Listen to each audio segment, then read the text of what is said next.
We are amidst a storm unknown to all of us.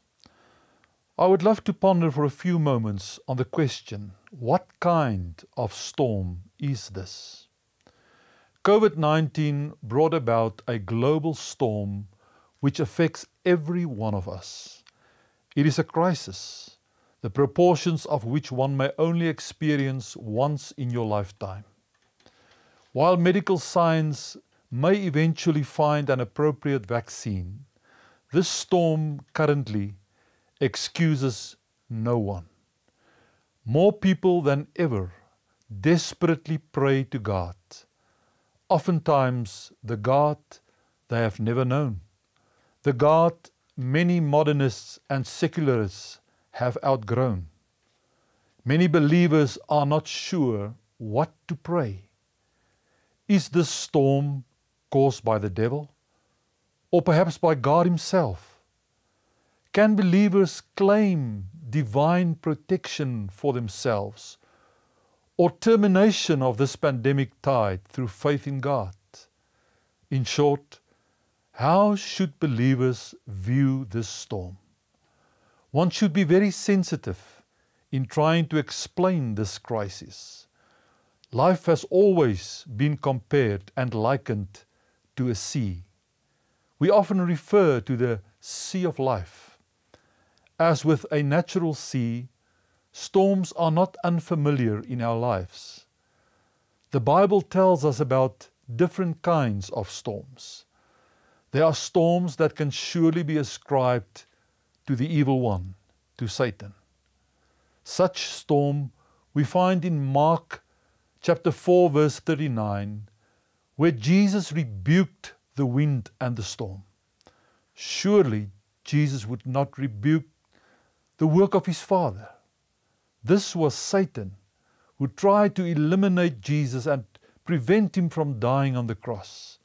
Yes, there are storms in our lives that can be solely ascribed to Satan. We know what to do with these kind of storms. On the other hand, the Bible tells us of a storm that was brought about by God Himself. When Jonah was disobedient and tried to flee away from God, Jonah 1 verse 4 says, "But the Lord sent out a great wind on the sea, and there was a mighty tempest on the sea." God indeed used disasters against Pharaoh and the Egyptians, and natural disasters will be part of God's final judgment over this earth, according to the book of Revelation. But can we say that COVID-19 is such? In John 14 verse 22, we read that Jesus constrained His disciples to get into a boat. As people who knew the weather and the lake, they were most obviously unwilling to get out on the sea, realizing that a storm was looming. That was why Jesus had to compel them. There are indeed storms that we don't understand. Why would Jesus force His followers into a storm? We do not know. We only know that the disciples experienced the glory and power of Jesus that night like never before.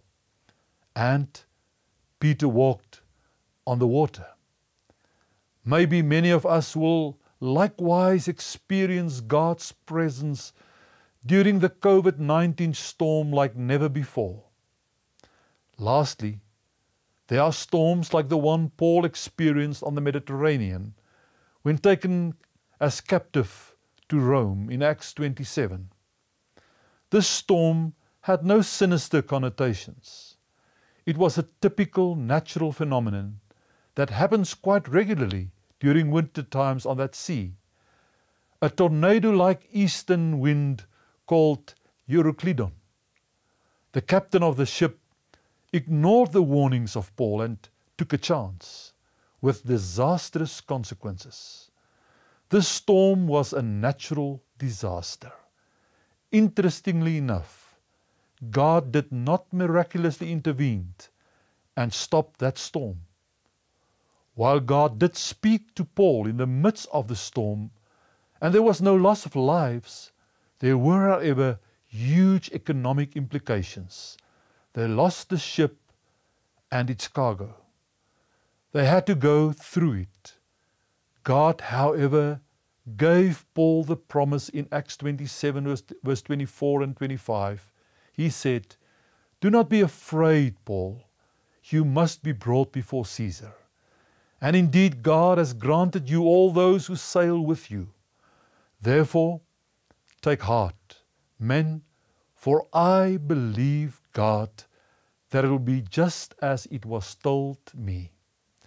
One thing is sure, whatever kind of storm we are facing with COVID-19, now and any other storm in the future, God is ultimately in control.